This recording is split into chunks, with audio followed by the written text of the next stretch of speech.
नमस्कार, flavours and cures चॅनलमध्ये तुम्हा सर्वांचं स्वागत आहे। आज मी तुमच्यासाठी घेऊन आली आहे खास रेसिपी कोल्हापुरी पांढऱ्या रश्श्याची।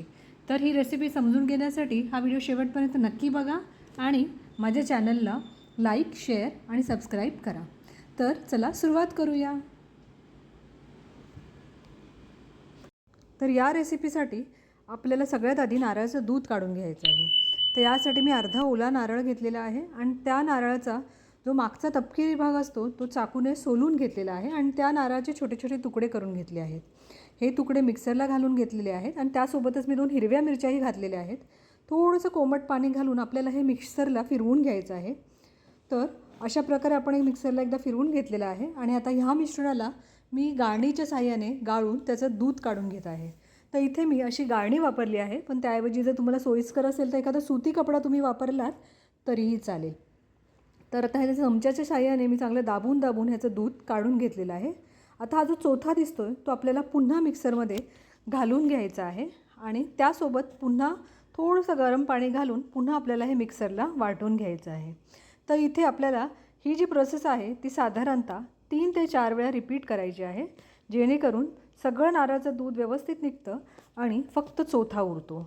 याआधी पण मी अशा प्रकारे नारळाचं दूध काढून ते दूध वापरून मी 2 रेसिपीज बनवलेल्या आहेत आणि त्या रेसिपीज माझ्या या यूट्यूब चॅनलवरती मी अपलोड केलेल्या आहेत। तर त्यातली पहिली रेसिपी आहे प्रॉन्स दम बिर्याणी। तर त्यामध्ये पण मी अशा प्रकारे नारळाचं दूध कसं काढायचं हे दाखवलं होतं आणि दुसरी रेसिपी म्हणजे सोलकढी, त्यामध्ये पण मी अशाच प्रकारे नारळाचं दूध काढून ही रेसिपी बनवली होती।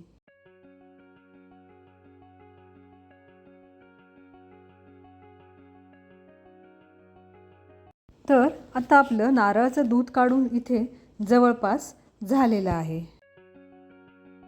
पुढे मी एका कढईमध्ये इथे 1 चमच सफेद तीळ आणि 1 चमच खसखस, त्यासोबतच 7 ते 8 काजू चांगले भाजून घेणार आहे। तर इथे आपल्याला हे ड्राय रोस्ट करायचं आहे आणि इथे त्याचा रंग बदलला नाही पाहिजे याची आपल्याला भाजताना काळजी घ्यायची आहे।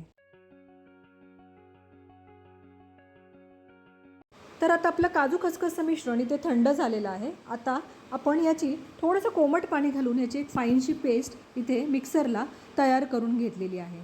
तर आता आपल्या रेसिपीसाठी जे काही साहित्य लागणार आहे ते आपण इथे एकत्र केलेलं आहे।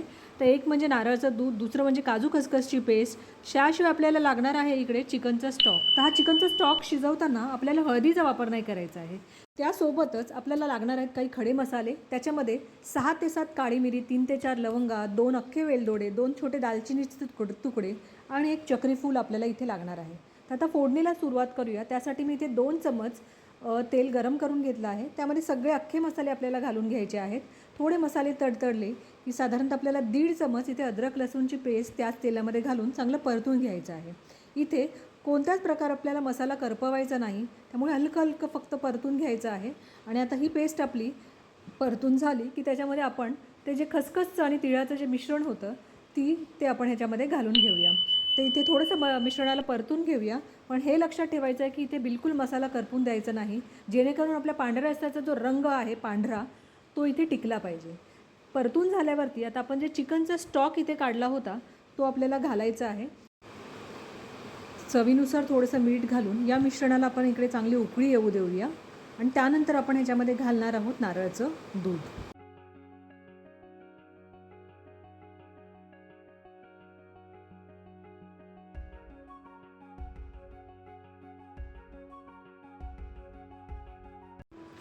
तर आता तुम्ही बघत असालच आपल्या रस्स्याला इथे छान उकळी फुटलेली आहे। तर या स्टेजला आपल्याला गॅसची फ्लेम एकदम बारीक करून घ्यायची आहे आणि सतत ढवळत आपल्याला इथे जे नारळाचं दूध आपण काढून घेतलेलं आहे ते पूर्ण या रस्स्यामध्ये घालायचं आहे। नारळाचं दूध काढल्यावरती आपल्याला इथे पळीने सतत ढवळत राहायचं आहे आणि गॅसची फ्लेम एकदम बारीक ठेवायची आहे। तर नारळाचं दूध घातल्यावरती या रस्स्याला आपल्याला फक्त 2 ते 3 मिनटं शिजवायचं आहे आणि नंतर गॅस बंद करायचा आहे। तर अशा प्रकारे आपला कोल्हापुरी पद्धतीचा पांढरा रस्सा इथे सर्व करण्यासाठी तयार आहे। तर श्रावण सुरू होण्यापूर्वी तुम्ही पण ही रेसिपी नक्की बनवून बघा आणि तुम्हाला जर ही रेसिपी आवडली असल्यास माझ्या चॅनलला लाईक, शेअर आणि सबस्क्राईब नक्की करा। थँक्यू।